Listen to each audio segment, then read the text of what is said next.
नमस्कार, next 9 live देख रही हैं आप और मैं हूं आपके साथ प्रज्ञा सिंह। बहुत बहुत स्वागत है आपका हमारे आज के इस खास प्रोग्राम में। आज के इस प्रोग्राम में एक बार फिर से बात करेंगे श्रद्धा वालकर के केस की। श्रद्धा वालकर के केस से जुड़ा लगातार हर अपडेट हम आप तक पहुंचा रहे हैं और अगर इस वक्त के अपडेट की बात करें तो आपको बता दें कि आरोपी आफताब अमीन पूनावाला इस वक्त भी दिल्ली की तिहाड़ जेल में बंद है और अपनी सजा का इंतजार कर रहा है। आफताब ये समझ चुका है अब इस केस में उसके बचने की कोई उम्मीद नहीं बची है।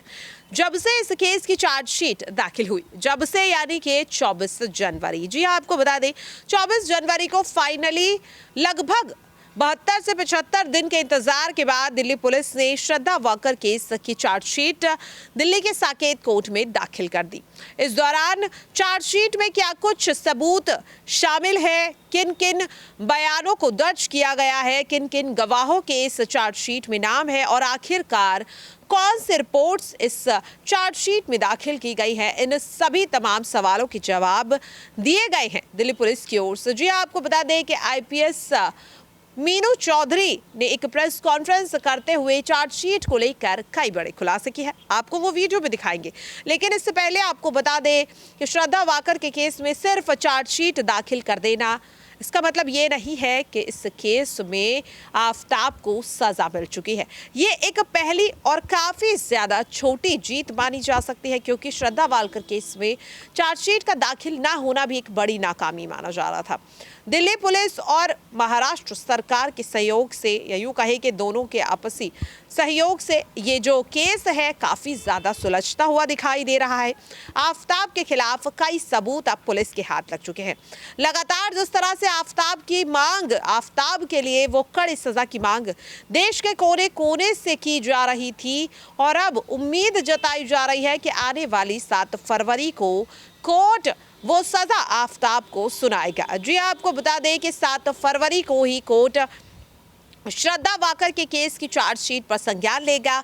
14 दिन की न्यायिक हिरासत आफताब की बढ़ाई गई 24 जनवरी को और अब 24 जनवरी के बाद यहां पर इंतजार 7 फरवरी का किया जा रहा है। और अब यही सवाल उठ रहा है कि क्या ये चार्जशीट जो कि 6,629 पन्नों की बनकर तैयार हुई है, 150 से ज्यादा गवाहों के बयान इस चार्जशीट में शामिल है, फॉरेंसिक, इलेक्ट्रॉनिक और टेक्निकल हर तरह का सबूत इस चार्जशीट में शामिल है, क्या ये सारे सबूत आफताब को सजा दिला पाएंगे या नहीं, ये सवाल हर किसी के मन में उठ रहा है। इसके साथ आपको बता दें कि श्रद्धा के पिता विकास वालकर वो लगातार अपनी बेटी के लिए इंसाफ की मांग कर रही हैं। इस मांग को लेकर वो दिल्ली के सीपी सागरप्रीत हुड्डा से मुलाकात कर चुके हैं और अपनी बेटी को इंसाफ दिलाने की बात भी रख चुके हैं। इसके साथ उन्होंने आफताब के साथ साथ उसके परिवार के खिलाफ भी जांच की मांग की और ये एक अहम मुद्दा भी बनता जा रहा है, क्योंकि सिर्फ और सिर्फ आफताब ही नहीं, कहीं ना कहीं श्रद्धा वाकर के केस में आफताब का परिवार भी एक बड़ा सस्पेक्ट है, क्योंकि श्रद्धा ने साल 2020 में जो चिट्ठी लिखी थी वो इस बात की ओर इशारा कर रही है कि आफताब के साथ साथ इस केस में आफताब का परिवार भी कहीं ना कहीं भागीदार है। लेकिन क्या श्रद्धा की जान लेने में आफताब की मदद परिवार की ओर से की गई है या नहीं, इसे लेकर अभी कुछ नहीं कहा जा सकता। लेकिन चार्जशीट को लेकर जो बड़े खुलासे हुए हैं, कई ऐसे खुलासे जो आपके भी रोंगटे खड़े कर देंगे, उसके लिए हम आपको दिल्ली पुलिस की वो प्रेस कॉन्फ्रेंस दिखाना चाहेंगे कि आखिरकार क्या कुछ बड़े खुलासे हो रही हैं। आज के लिए इस खास प्रोग्राम में इतना ही। बाकी जाते जाते आपको उस वीडियो के साथ छोड़े चलते हैं जिसमें आईपीएस मीनू चौधरी श्रद्धा वालकर की चार्जशीट को लेकर कई बड़े खुलासे कर रही हैं, तो उसके लिए देखिए ये वीडियो। आप लोग को इस केस का थोड़ा बहुत आइडिया पहले ही है, ये फिर भी फैक्ट्स जो पीछे के हैं कुछ, उसको थोड़ा सा हाईलाइट कर देती हूँ मैं। ये महाराष्ट्र पुलिस से मेहरौली पुलिस स्टेशन के पास एक मिसिंग की इत्तला रिसीव हुई थी श्रद्धा विकास वाकर की। तो इसमें मेहरौली पुलिस स्टेशन ने तुरंत ही एक मिसिंग रिपोर्ट रजिस्टर की और उस रजिस्ट्रेशन के बाद एग्ज़ामिनेशन किया गया विक्टिम के फादर का और उसमें 365 का मुकदमा एफआईआर रजिस्टर किया गया। इसमें इत्तला में ये था कि लास्ट ये देखे गए थे महरौली में एक रेंटेड अकोमोडेशन में। उस बेसिस के ऊपर आफ्ताब पूनावाला है, इनको इंट्रोगेट किया गया और उसके आधार पे 302 मर्डर और साथ में 201 आईपीसी सेक्शंस ऐड किए गए और 12 नवंबर को आफ्ताब को अरेस्ट किया गया। उनकी इंट्रोगेशन के बाद ही इसमें जो चीज़ें निकल के आई तो उसमें ये सामने आया कि जो इन्वेस्टिगेशंस हैं वो बहुत ही एग्जॉस्टिव और साथ में मल्टीपल प्लेसेस जहाँ पे इन्वॉल्व रहेंगी वहाँ की इन्वेस्टिगेशंस थी। उसके बेसिस पे मल्टीपल टीम्स, इनिशियली हम लोगों ने 9 टीम्स फॉर्म की तुरंत ही।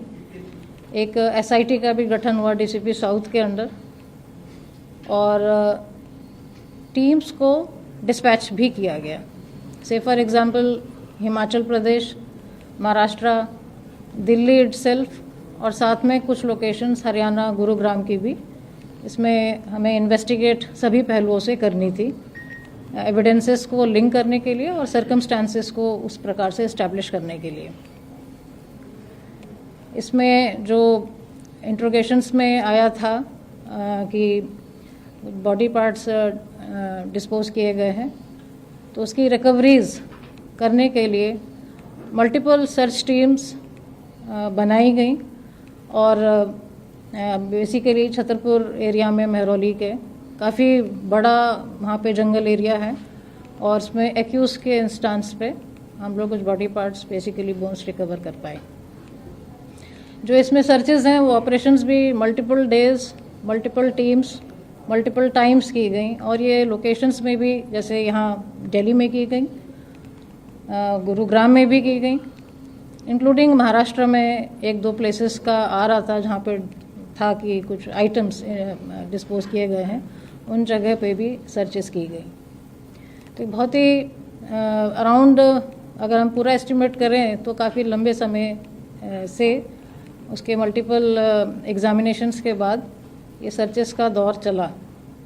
एग्जामिनेशंस भी हमारी मल्टीपल टीम्स, जिसमें सभी अपने थेरेपिस्ट भी हमने इन्वॉल्व किए, अपने क्राइम टीम्स के एक्सपर्ट्स भी इन्वॉल्व किए और उसका काफ़ी टेक्निकल इंट्रोगेशन किया गया सो दैट कोई भी पहलू छूटे नहीं। इसके अलावा यहाँ हम लोगों के पास साइंटिफिक मेथड्स को काफ़ी इस्तेमाल में लाया हमने इन्वेस्टिगेशन के दौरान। जो सीन ऑफ क्राइम है वहाँ पे एफएसएल टीम्स और सीएफएसएल टीम, क्राइम टीम द्वारा इंस्पेक्शंस कराए गए। फिज़िक्स और बायोलॉजी डिवीज़न द्वारा ब्लड और बोन टेस्ट कराए गए और साथ में डीएनए टेस्ट भी कराए गए। एडवांस टेक्निक के लिए हैदराबाद भी, वहाँ से भी हम लोगों ने टेस्ट कराए। इसके अलावा पॉलीग्राफ, नार्को एनालिसिस और लेयर्ड वॉइस एनालिसिस, इसका भी प्रयोग में हम लोग लेकर आए हैं। और भी वॉइस स्पेक्ट्रोग्राफ हो गया, एफआरएस हो गया, इस्टेब्लिश करने के लिए साइंटिफिक एविडेंस को भरपूर इसमें इस्तेमाल किया। इसमें सीसीटीवी फुटेजेस के ट्रेल इस्टेब्लिश करना बहुत ज़रूरी था। उसके लिए रादर एक सेपरेट डेडिकेटेड टीम बनाई गई जो सीसीटीवी का एनालिसिस करके, बेसिकली पहले एग्जामिन करके फिर एनालिसिस करती और उसका रिजल्ट देने के पॉइंट ऑफ व्यू से। तो इसमें हम लोग गुड़गांव से भी ले पाए सीसीटीवी और साथ में दिल्ली से भी हम लोगों ने वहाँ पे इस्टेब्लिश कर पाए।